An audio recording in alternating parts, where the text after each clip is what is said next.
Assalamualaikum warahmatullahi wabarakatuh. Perkenalkan, nama saya Triwulansari dengan NIM 250441136 dari kelas 2I. Pada kesempatan kali ini saya akan mempresentasikan materi tentang sistem basis data serta peranan DBMS dalam menjaga keamanan dan integritas data dari mata kuliah Sistem Basis Data yang diampu oleh Bapak Alim Surya Saruman, Eskom MPD. Materi ini sangat penting karena di era digital saat ini, hampir semua aktivitas menggunakan data, sehingga dibutuhkan sistem yang mampu mengelola data dengan baik, cepat, dan aman. Baiklah, selanjutnya saya akan memaparkan materi yang akan saya presentasikan. Pada slide ini saya akan menjelaskan tentang pengertian sistem basis data. Sistem basis data adalah sistem yang digunakan untuk menyimpan, mengelola, dan mengorganisasi data agar lebih rapi dan mudah digunakan kembali. Dengan adanya basis data, proses pencarian dan pengolahan informasi menjadi lebih cepat dibandingkan pengelolaan data secara manual. Selain itu, sistem basis data juga membantu menjaga data agar tetap terstruktur dan tidak mudah hilang. Contohnya seperti data siswa di sekolah, data pasien di rumah sakit, atau data pelanggan di perusahaan yang semuanya disimpan dalam sistem basis data. Karena jumlah data saat ini terus bertambah, penggunaan sistem basis data menjadi sangat penting dalam berbagai bidang.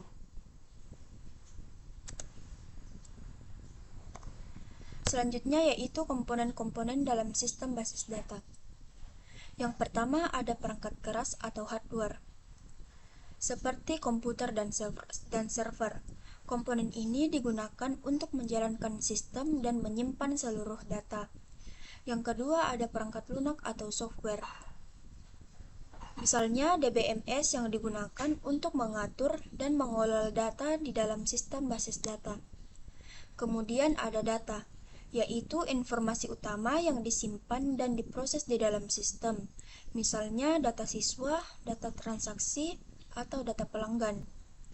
Selanjutnya ada prosedur atau aturan atau langkah-langkah penggunaan sistem agar pengelolaan data berjalan dengan baik dan aman. Dan yang terakhir ada pengguna atau brandware, seperti admin dan operator yang menjalankan serta mengawasi sistem basis data. Semua komponen ini saling bekerja sama agar sistem basis data dapat berjalan secara optimal.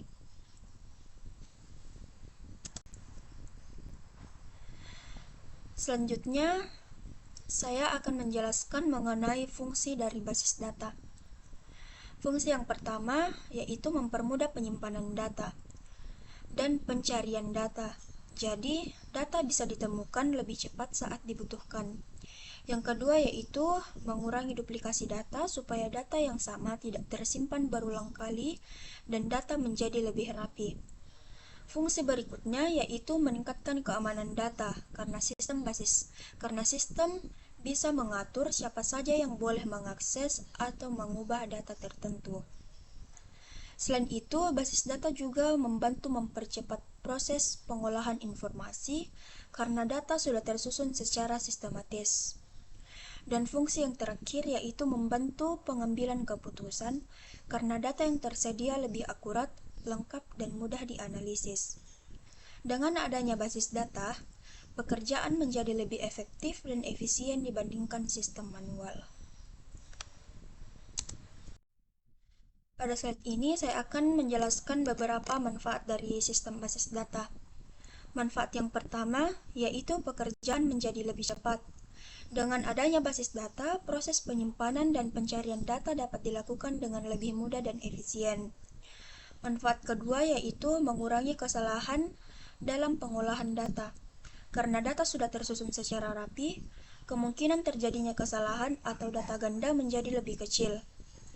Selanjutnya, basis data juga memudahkan pengguna mendapatkan informasi.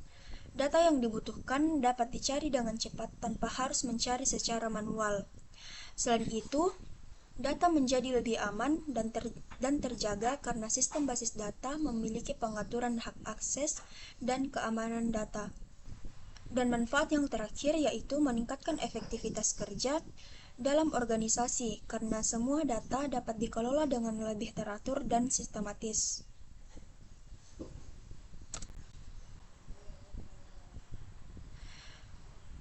Di slide ini ada beberapa jenis basis data. Yang pertama yaitu basis data relasional. Jenis ini menyimpan data dalam bentuk tabel dan paling sering digunakan karena mudah dipahami. Kemudian ada basis data hierarki, yang bentuknya seperti hubungan induk dan anak. Selanjutnya ada basis data jaringan, yang memungkinkan satu data terhubung dengan banyak data lainnya. Selain itu, ada basis data objek yang menyimpan data dalam bentuk objek beserta atributnya. Dan yang terakhir yaitu NoSQL, yang biasanya digunakan untuk data besar dan tidak terstruktur seperti media sosial dan aplikasi modern.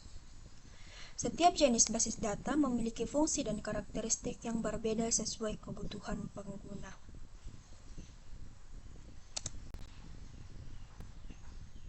Selanjutnya yaitu DBMS atau Database Management System.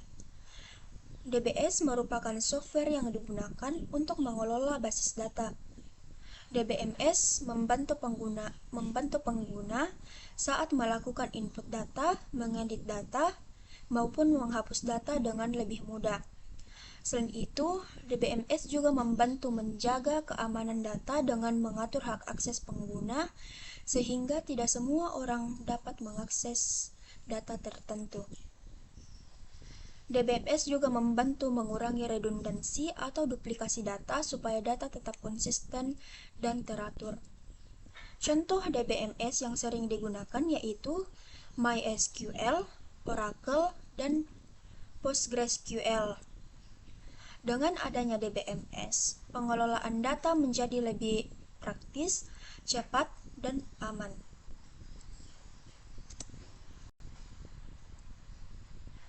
Di slide ini saya akan menjelaskan mengenai perkembangan sistem basis data. Perkembangan teknologi seperti internet membuat data lebih mudah diakses dari berbagai tempat. Kemudian ada cloud computing yang memungkinkan data disimpan secara online dan bisa diakses kapan saja selama terhubung ke internet. Selain itu, ada big data yang digunakan untuk mengelola data dalam jumlah yang sangat besar dengan lebih cepat. Perkembangan teknologi ini membuat sistem basis data menjadi lebih fleksibel dan efisien dalam mendukung kebutuhan informasi modern. Karena itu, sistem basis data terus berkembang mengikuti kemajuan teknologi informasi.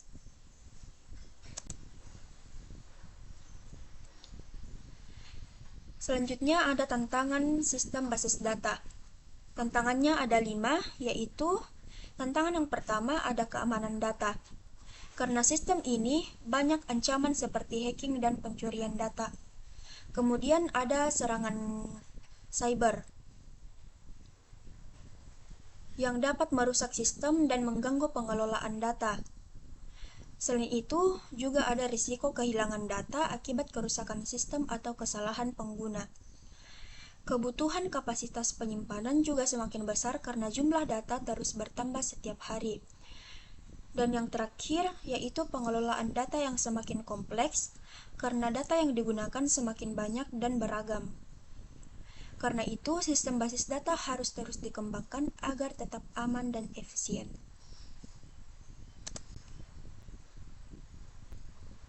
Di slide ini dijelaskan mengenai tantangan basis data secara lebih rinci. Yang pertama yaitu ancaman keamanan data seperti hacking dan kebocoran data yang bisa merugikan organisasi. Kemudian kapasitas penyimpanan yang semakin besar karena perkembangan teknologi menghasilkan data dalam jumlah yang sangat banyak. Selain itu, kompleksitas pengelolaan data juga meningkat sehingga membutuhkan sistem yang lebih canggih. Karena itu dibutuhkan tenaga ahli yang memahami pengelolaan dan keamanan basis data. Dan ada juga risiko kerusakan sistem yang dapat menyebabkan kehilangan data penting jika tidak dilakukan backup secara rutin.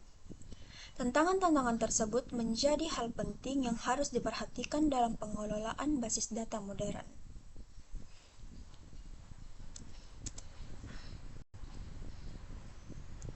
Selanjutnya ada normalisasi data.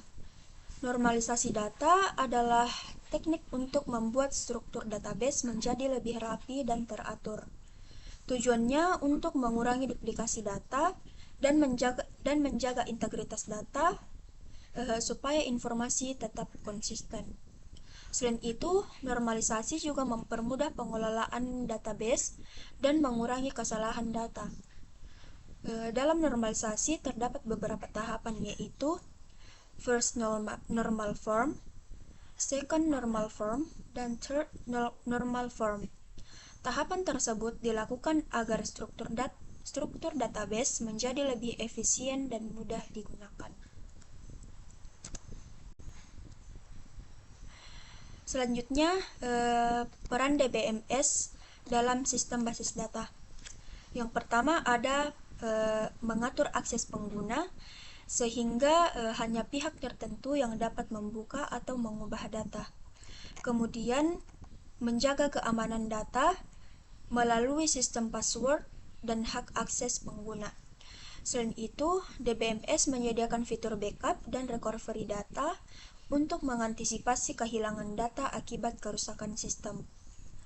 DBMS juga mendukung transaksi yang aman sehingga data tetap konsisten saat digunakan secara bersamaan.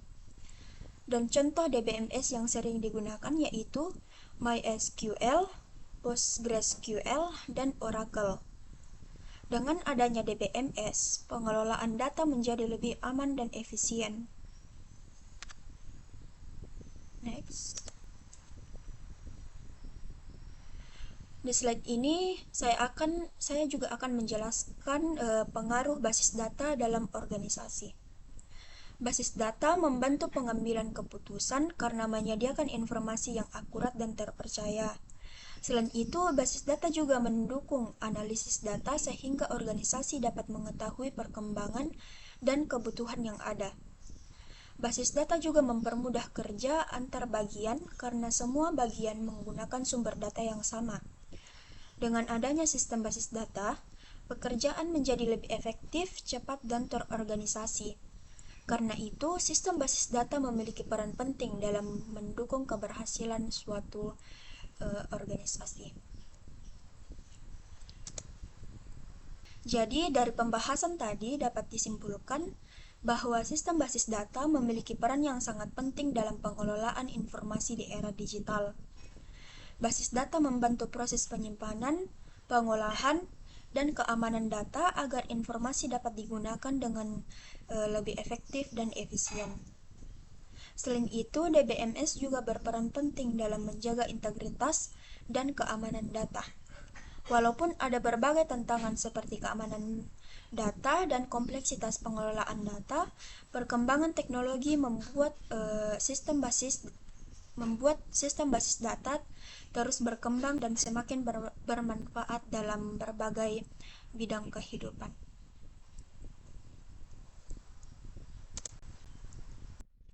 Mungkin itu saja yang dapat saya sampaikan pada presentasi kali ini.